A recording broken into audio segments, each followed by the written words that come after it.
প্রিয় দর্শক আসসালামু আলাইকুম। ঘুরে ফিরে কিন্তু আবারও রমজান চলে আসছে। তো এই রমজানে এত ঠান্ডা ঠান্ডা ডেজার্ট হলে পরানটা একদম জুড়িয়ে যাবে আপনার। এত সুন্দর ডেজার্ট যদি করে খেতে পারেন, তো এইরকম ঠান্ডা ঠান্ডা ডেজার্ট যদি আপনি সারাদিন পরে খান তো আপনার মনটা এমনিতেই ভরে যাবে। তো এই ডেজার্টটা তৈরি করা কিন্তু খুবই সহজ, আর এভাবে তৈরি করে খাবেন, দেখবেন আপনার মুখে স্বাদটা লেগেই থাকবে। তো আমি এইটা ডেজার্টটা তৈরি করার জন্য প্রথমে দেখুন এখানে হাফ লিটার দুধ জাল করে প্রায় দেড় পোয়ার মতন এখানে রেখেছি, মানে অর্থাৎ মেজারমেন্ট কাপ দিয়ে মেপে নিয়েছি, এখানে 1.5 কাপের মতো হয়েছে। আর সেখানে দেখুন আমি এখানে 1/3 কাপ গুঁড়ো দুধটা দিয়ে খুব ভালো করে মিলিয়ে নেব। আর এটা যত দুধের ঘনত্বটা বেশি দিবেন তত ডেজার্টটা খুবই টেস্টি হবে। তো আমি এটাকে কিছু সময় একটু কাঁটা চামচ দিয়ে মিলিয়ে নিয়ে এখন আমি যেটা করব সেটা হচ্ছে এখানে 2টা ডিম দিয়ে দিলাম। দেখুন একটি ব্লেন্ডারে জাগ নিয়ে নিয়েছি, সেটার ভিতরে 2টা ডিম দিয়ে দিয়েছি, আর এখানে হাফ কাপ চিনি দিয়ে দিয়েছি। চিনিটা আপনারা আপনাদের স্বাদ বুঝে দেবেন, যে যেমন মিষ্টি খেতে পছন্দ করেন ঠিক সেরকম দিবেন। আর ডেজার্টটা তৈরি করার জন্য যাতে ডিমের গন্ধ না লাগে সেজন্য আমি এখানে একটু ভ্যানিলা এসেন্স দিয়ে দিলাম।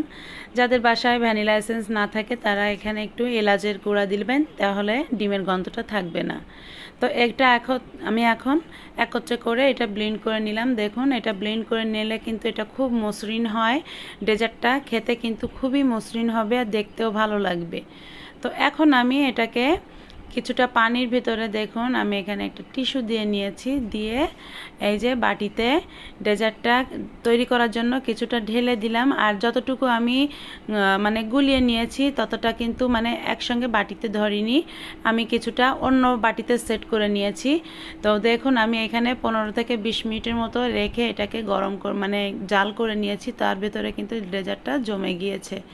তো এখন আমি এটাকে একটু টুথপিক দিয়ে দেখে নেব যে এটা জমেছে কিনা। তো টুথপিকটা কিন্তু একদম ক্লিন আসছে। তো এটা ক্লিন আসলে মনে করতে হবে এটা পুরোপুরিটা হয়ে গিয়েছে, জমে গিয়েছে। এখন আমি এটাকে নামিয়ে নিব ঠান্ডা করার জন্য। তো কিছুটা ঠান্ডা হওয়ার পরে দেখুন আমি এইভাবে দেখছি কতটা সফট আর একটু থলথলে টাইপের হয়েছে। আর এটা আরও একটু মানে ভালোভাবে সেট হওয়ার জন্য আমি এটা নর্মাল ফ্রিজে রেখে দেব। একবারে আপনারা চাইলে এটা ইফতারের সময় বের করে নিতে পারবেন। তো এটা ইফতারের সময় বের করলে ঠান্ডা থাকবে আর ঠান্ডা ঠান্ডা খেতে কিন্তু ভালো লাগবে। তো যার জন্য দেখুন আমি এখানে 3-4 ঘন্টা ফ্রিজে ছিল।